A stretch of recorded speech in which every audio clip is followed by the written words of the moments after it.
আসসালামু আলাইকুম। আজকে আপনাদেরকে দেখাবো কিভাবে ইউটিউবের মতো ফেসবুকেও ভিডিওতে অ্যাড কন্ট্রোল করবেন। অর্থাৎ ইউটিউবে আপনি যেমনটা চান যে আপনার ভিডিওতে কোনো একটা অ্যাড না আসুক, কোনো ক্যাটাগরি অ্যাড না আসুক, সেটা ফেসবুকে কিভাবে করবেন সেটাই দেখাবো।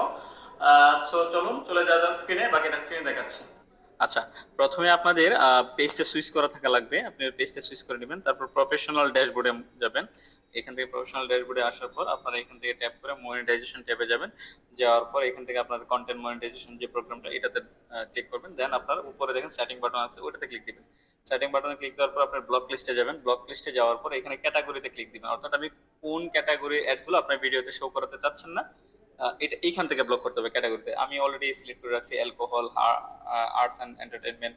অর্থাৎ আপনার হারাম জাতীয় যে অ্যাড গুলো আছে ওগুলো আমার ভিডিওতে যেন না আসে, আমি ওগুলো সিলেক্ট করে রাখছি। আপনি এভাবে সিলেক্ট করে এখানে জাস্ট সেভ দিয়ে দিবেন। সেভ দিয়ে দেওয়ার পর আপনি এখান থেকে স্ক্রিনটা নামায় দিবেন। তারপর দেখবেন যে আপনার এখানে সিলেক্ট হয়ে গেছে। অলরেডি আমি 9টা ক্যাটাগরি সিলেক্ট করে রাখছি। So thank you.